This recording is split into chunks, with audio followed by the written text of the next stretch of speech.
up, Greg? It's hard to find help nowadays. What's going on back at Dave the Confused? Thank you so much for being here.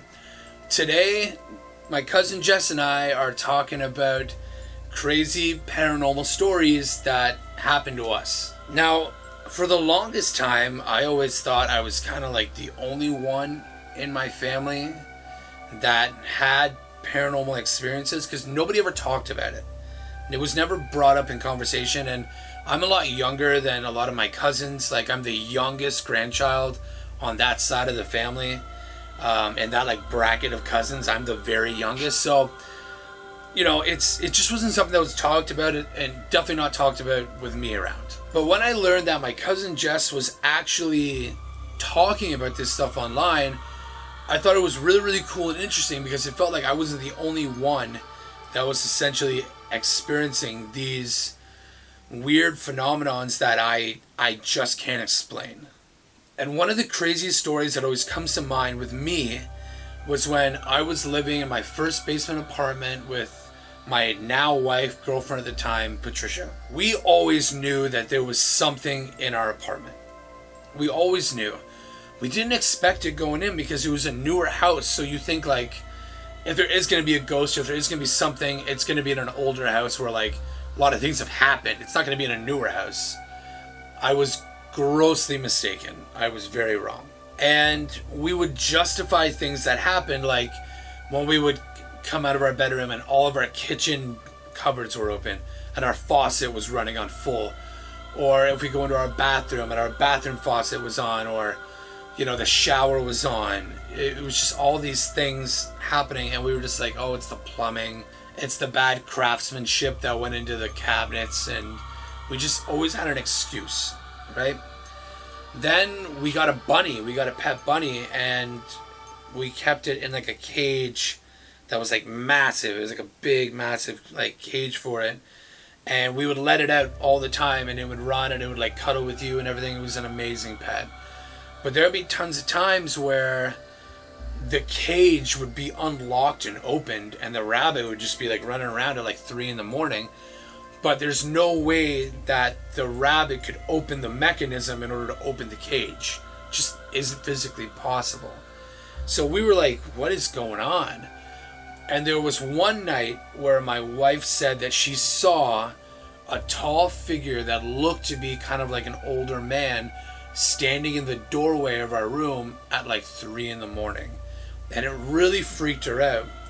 And after then, she was always a little freaked out about kind of what was here with us, right? I don't think this person, this entity was evil, and I don't think they were mean or bad. I think it was one of those situations where they just wanted to make themselves known. One time that it really got to me was my wife worked about 40 minutes away from where we lived in, and she had to be at work relatively early, like 7:30 in the morning, so she would always leave a lot earlier. And where I worked at the retail store was just down the street from our apartment, so I always slept in and everything. And I remember waking up one morning knowing I was alone in the house, besides the bunny.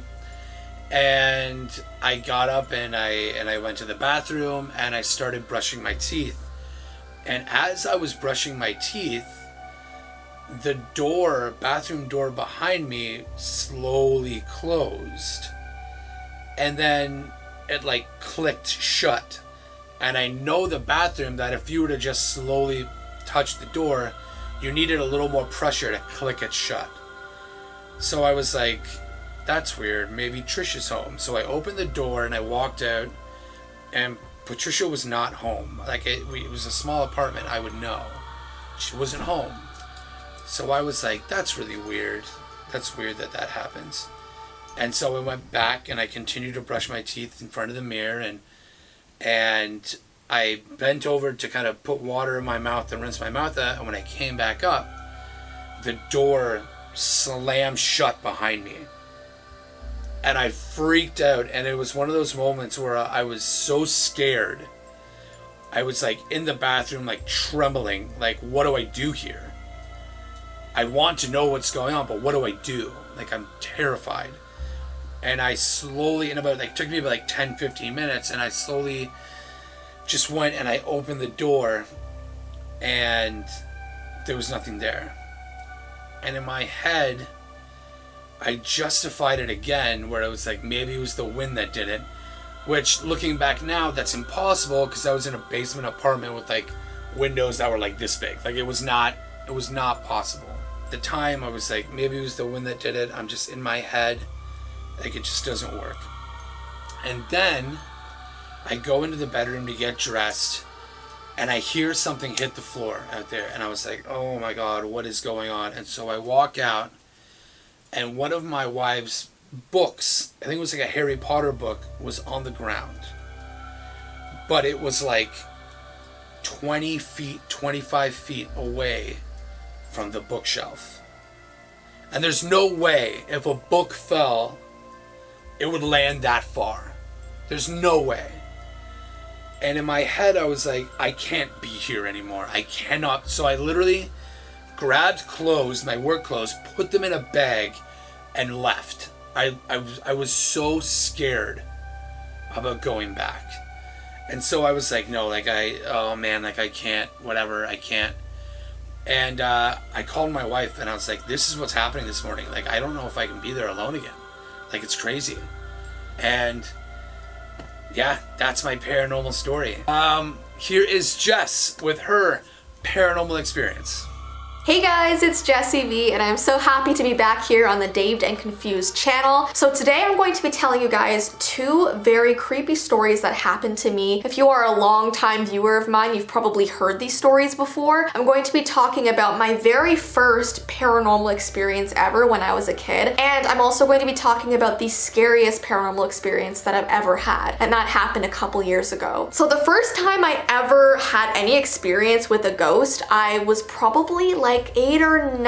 I was very young, don't remember the exact age, but it was during a night that my parents were watching the show Survivor. They used to watch that show religiously all the time, and it always came on at night, and I knew that when the show started it was time for my bedtime, so they put on Survivor. I walked upstairs, the whole upstairs was pitch dark, and my bedroom was at the very end of the hallway. So as I was walking down the hall, I just saw the darkness of my bedroom, and back then I was super afraid of the dark. I hated how I had to go in there and find the light switch. So I was walking towards my bedroom, and as I got super close to the entrance of my room, I heard the creepiest sound in the entire world. I heard something whisper my name inside the room. It literally sounded like Jessica. It was terrifying, and yes, my full name is Jessica, even though I never use it anymore. But I heard that sound in my room, got terrified. I turned and ran into the washroom, locked the door, and I literally sat on the bathroom floor until my parents were done watching Survivor and came up to check on me. And they were like, why the heck are you in the washroom? And I was like, someone said my name in there, I know it. And after that day, for the next month, I had to sleep with the lights on because I was terrified. And looking back, I have no idea if it was my imagination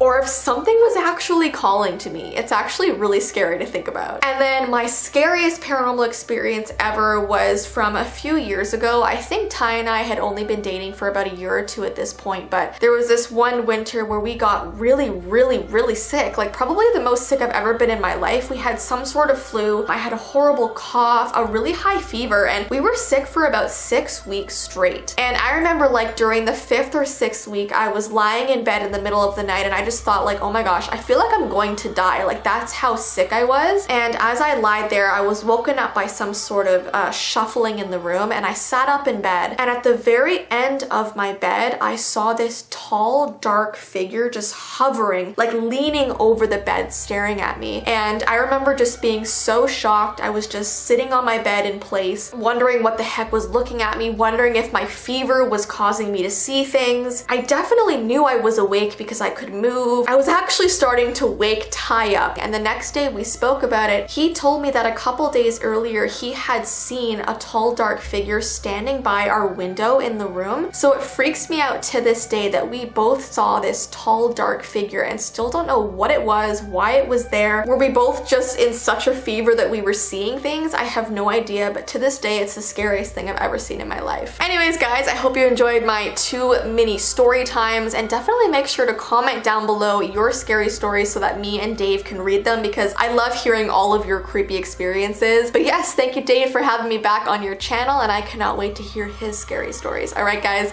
bye! Oh my gosh, I wouldn't even know what to do if I woke up and there was like some, I don't even know what I would do. Thank you so much for stopping by and checking out the videos. I love all you guys. I really appreciate it. Please check out the Dave the Confused merch, and at least our dogs aren't werewolves. Peace.